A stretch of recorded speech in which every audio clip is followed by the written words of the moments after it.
nombre es Guido Croxatto, soy abogado, me dedico a defender derechos humanos, me dedico al derecho penal también y al derecho constitucional. Y en este momento soy el abogado de Pedro Castillo, el primer presidente rural en la historia del Perú, ilegalmente destituido, arbitrariamente preso y cuya familia está, gracias a la clarividencia del presidente mexicano, exiliada en este país. Si uno tuviera que explicar lo que pasa en Perú, tiene dos maneras de enfocarlo. Una es una manera general, retomando la historia de racismo y colonización que vienen padeciendo históricamente nuestros países. Y si uno aplica ese marco, rápidamente entendería que el presidente Castillo, que es un maestro rural de Cajamarca, un cholo pobre que viene de la sierra, evidentemente está preso por lo que es y por lo que históricamente representa, que es la voz de los sectores negados, silenciados y asesinados por los conquistadores, y en este momento en el Perú por los poderes que no toleran que estos sectores salgan de la invisibilidad o que bajen de los cerros, como dicen en Perú, cuando los cerros bajan, o que lleguen a Lima.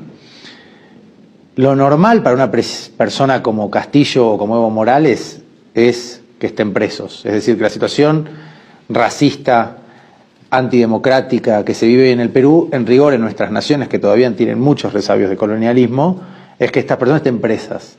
Cuando uno visita cualquier cárcel de América Latina se da cuenta que no hay igualdad ante la ley. Si vos sos indio, si sos pobre, si sos cholo, si sos mujer, si sos indígena, tenés muchas más chances de terminar preso, incluso aunque no hagas nada, ya sos culpable de que naciste. Y si vos sos un gran criminal financiero y cometés delitos gravísimos que hunden en la miseria a países enteros, a pesar de eso, tenés grandes chances de que nadie te llame siquiera a declarar y que vivas tu vida en libertad con gran impunidad.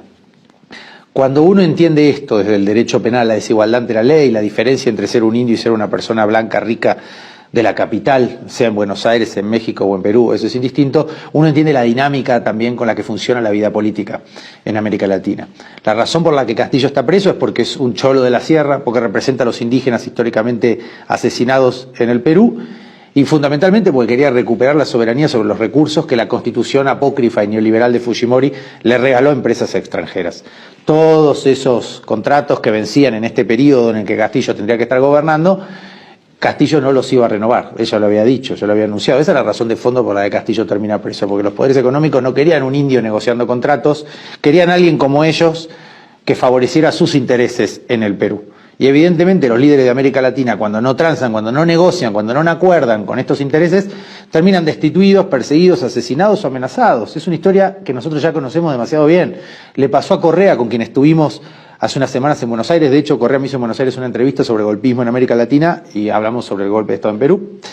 Pero Correa exiliado en Bélgica, Lula destituido por un juez que luego fue ministro de su adversario Bolsonaro, una prueba cabal de falta de imparcialidad lastimosa.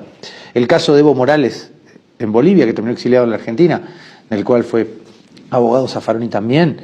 El caso de Castillo, el caso del peronismo en la Argentina, digamos, son distintas versiones de un mismo fenómeno, que no está terminado. Hoy tiene su capítulo más fuerte en el Perú.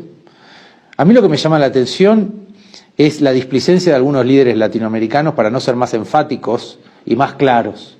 Es muy grave lo que sucede en Perú. Asesinaron como mínimo a 70 personas, pero como esas 70 personas no son del centro de Lima, de los barrios caros de Miraflores, parecía que esas vidas valen menos. Si hubieran muerto 70 personas en la capital de Perú, yo creo que este gobierno ya se hubiera caído a pedazos. Como los que murieron de nuevo, son indios, son cholos, son de la sierra, son del sur, de Cusco, Puno, Ayacucho, Juliaca, parece que esas vidas valen menos que la vida de los demás. Y pareciera que vale menos no solo para el régimen asesino que hay hoy gobernando Perú, sino también para algunos líderes de América Latina que están titubeando. Yo, en mi caso personal, no salgo de mi asombro y de mi decepción con la Cancillería chilena, por ejemplo. Yo estudié 2 años en Chile y recuerdo a Guzmán Tapia, que fue el juez que procesó a Pinochet, que escribió el prólogo de un libro mío, que se llama Constitucionalismo y Democracia, y fui como becario de la OEA, paradójicamente, a Chile. Es decir, hoy nos reíamos con Zaffaroni cuando íbamos de Querétaro a Ciudad de México, antes de la conferencia en el Congreso. Qué curiosidad, ¿no?, que los dos fuimos becarios de la OEA y los dos estamos poniendo en tela de juicio, como López Obrador, la real vigencia y validez del sistema interamericano, que no se pronuncia como debe para preservar los derechos humanos en el Perú, como no se pronunció en Bolivia, en el golpe de Estado que le dieron Evo Morales, ¿no? Y en Chile, digamos, uno reconoce en el progresismo una lucha hipervaliosa, histórica, en un pueblo hermano. Pero Guzmán Tapia, que era conservador, era un abogado católico, pero que sin embargo quiso ser consistente y coherente. Y esa coherencia lo llevó a él, no un abogado de izquierda, sino un abogado católico coherente, a iniciar la persecución contra Pinochet. Sin éxito, no por culpa de él, sino por el Poder Judicial conservador que hay en Chile. Y él me decía en su casa en Santiago que lo que más le dolía era la soledad con la que terminó trabajando como juez, porque parte del sistema judicial chileno era cómplice de la dictadura pinochetista y no estaba dispuesto a confrontar. Entonces él decía, ustedes en Argentina tienen el honor de que Videla terminó preso, condenado por delitos de lesa humanidad. Chile no tuvo la misma fortuna. Y yo pienso, ¿no?, lo que planteaba Guzmán Tapia, como la Cancillería de un país, lo digo porque es la única de la Alianza del Pacífico que no se pronuncia como debe. Por suerte la Cancillería mexicana y la Cancillería colombiana son muy claras en sostener que en Perú se están violando garantías básicas del sistema democrático. Se están asesinando personas, se requisan estudiantes, se mandan tanques a la universidad, se acosa a los abogados. Yo di 2 entrevistas en Alemania y en España y en ambos casos el gobierno peruano cometió el hecho más ridículo. A mí me da gracia. Ambos embajadores en los países, en Alemania y en España, le mandaron carta firmada, sellada, con el logo del país, la firma del embajador, quejándose ante el diario El País de España y el Berliner Zeitung de Alemania porque habíamos hecho esa entrevista. Lo cual, obviamente, ambos diarios se lo tomaron como una torpeza del gobierno, me reenviaron con humor las cartas a mí, y yo me quedé pensando, digamos, si yo que estoy en Argentina, que defiendo al presidente Castillo y también a las familias de las víctimas de los asesinatos de este gobierno impune que hay en Perú, se animan a hacer esto, es porque no tienen ningún tipo de respeto por la libertad profesional de los abogados, por la libertad de expresión en los medios de comunicación. En ambos casos los medios le respondieron al gobierno. En general ellos entrevistan a quien quieren, no le piden permiso a un gobierno o una dictadura a ver a quién podemos entrevistar, a quién no. Pero en este caso, dado que se está asesinando gente, es particularmente relevante ver cómo el gobierno peruano quiere censurar las voces disidentes críticas. En Perú lo hace a balazos, mandan los tanques a la universidad, matan estudiantes, censuran profesores, le requisan las mochilas a los estudiantes, y en el exterior persiguiendo a los abogados que no repiten las mentiras que repiten ellos. Ahora la Cancillería le pidió al Ministerio de Economía $3 millones adicionales para tratar de mejorar la imagen de Boluarte en el exterior. Pero yo creo que ni con $3 millones van a tapar la bronca y el dolor de un pueblo que ya tiene 70 personas asesinadas, pero que además, que creo que hay un dolor que no están entendiendo en el gobierno usurpador que hay en Perú, que es que el pueblo, sepa o no sepa de derecho, sabe que en Perú se cometió una injusticia con Castillo, lo tiene claro, y eso está creciendo cada vez más. Y hay una pésima lectura de parte de la dictadura peruana respecto de este sentimiento. Y ahí vuelvo con la analogía de Pinochet. ¿Se acuerdan cuando Pinochet llama el referéndum ese, no? Él pensaba que iba a ganar y que el pueblo iba a decir, sí, claro, que siga Pinochet. No, bueno, votó la gente por el no.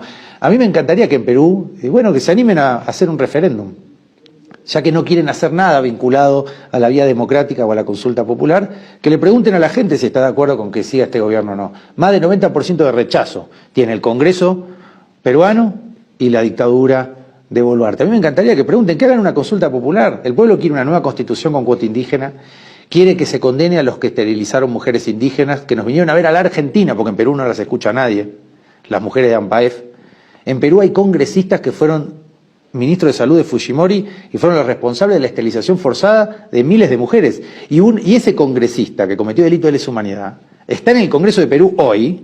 Ese es el Congreso que declara persona no grata a López Obrador, lo cual es un honor para el presidente mexicano, porque ese Congreso que hay en Perú es una vergüenza. Lo que hace falta es conocerlo un poco mejor. La prensa peruana no divulga del todo lo que sucede ahí adentro, pero cuando uno lo empieza a estudiar, entiende la dinámica política y entiende que Castillo no tenía nada que ver con toda esta gente y que Castillo no quería negociar nada con este Congreso. Y lo que el pueblo le pedí y le pide es que termine con un sistema que es corrupto, que hace negocios de espaldas a la sociedad, que es racista, y que sigue teniendo en sus filas a un congresista que llaman Doctor Muerte y que es el responsable de esterilización de miles de mujeres indígenas. Yo no puedo entender cómo este congresista tiene capacidad moral para votar la destitución por incapacidad moral de Castillo, que no hizo nada. Es decir, cuando uno lo analiza, y todavía no fuimos al análisis procesal, técnico, jurídico, que sería nuestro fuerte. Yo estoy mencionando datos de color, anecdótico, para que veamos el nivel de gravedad de lo que sucede en Perú. Es como una película en blanco y negro. A mí me daba esa sensación, por eso vuelvo tanto al caso de Pinochet.